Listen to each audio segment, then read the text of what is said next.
Praise the Lord, this is Chris. क्या आपने कभी सोचा है कि आपका स्पिरिचुअल रैंक क्या है? क्योंकि जब आप बड़े बड़े पास्टर्स को जो बदरूहें निकालते हैं, मिरेकल्स करते हैं, हीलिंग करती है, उनको देखे तो उनके बड़े बड़े स्पिरिचुअल रैंक्स भी होती है। वो ऐसे ही उठ के नहीं आ जाते कि बाइबल को पढ़ा, उसकी स्टडी कर ली।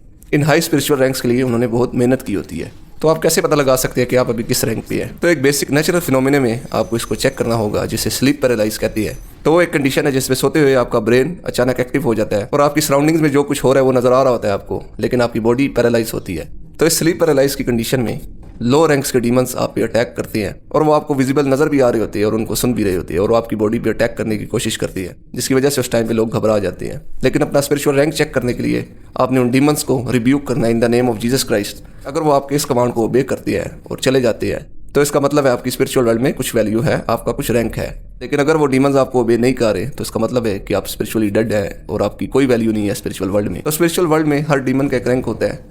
जैसे जो डीमन बॉडी को पोजेस कर लेते हैं उनका हाई रैंक होता है और हाई रैंक का पास्टर ही उसको निकाल सकता है और उसी के कमांड को वो ओबे करती है। इसकी एग्जांपल हमें एक्स चैप्टर 19 में देखने को मिलती है, जब पौलुस रसूल बदरूहों को निकालता है in the name of Jesus Christ. कुछ यहूदी लोग जो झाड़ फूक करते थे, जादू टोना करते थे, उन्होंने सोचा जैसे पौलुस जीसस क्राइस्ट का नेम लेके बदरूहों को निकालता है, बीमारों को शिफा देता है, वैसे हम भी करेंगे, जीसस क्राइस्ट का नेम लेंगे और बदरूहों को निकालेंगे। और जब उन्होंने एक बदरू को निकालने की कोशिश की तो बदरू ने उसे कहा कि मैं यीशु मसीह को भी जानती हूँ, मैं पौलुस को भी जानती हूँ, तुम कौन हो? तुम्हें मैं नहीं जानती। और फिर उस बदरू ने उन पर अटैक किया और उनको जख्मी कर दिया और उनको वहाँ से भागना पड़ा। तो इस पैसे से हमें यह समझ आता है कि डीमंस को कमांड करने के लिए, बदरूहों को बाहर निकालने के लिए हमें एक स्पिरिचुअल रैंक हासिल करना है। तो उसके लिए हमें काफ़ी मेहनत करनी पड़ेगी और बाइबल को पढ़ना और समझना होगा, क्योंकि बाइबल में ही स्पिरिचुअल ग्रोथ के बारे में बताया गया है।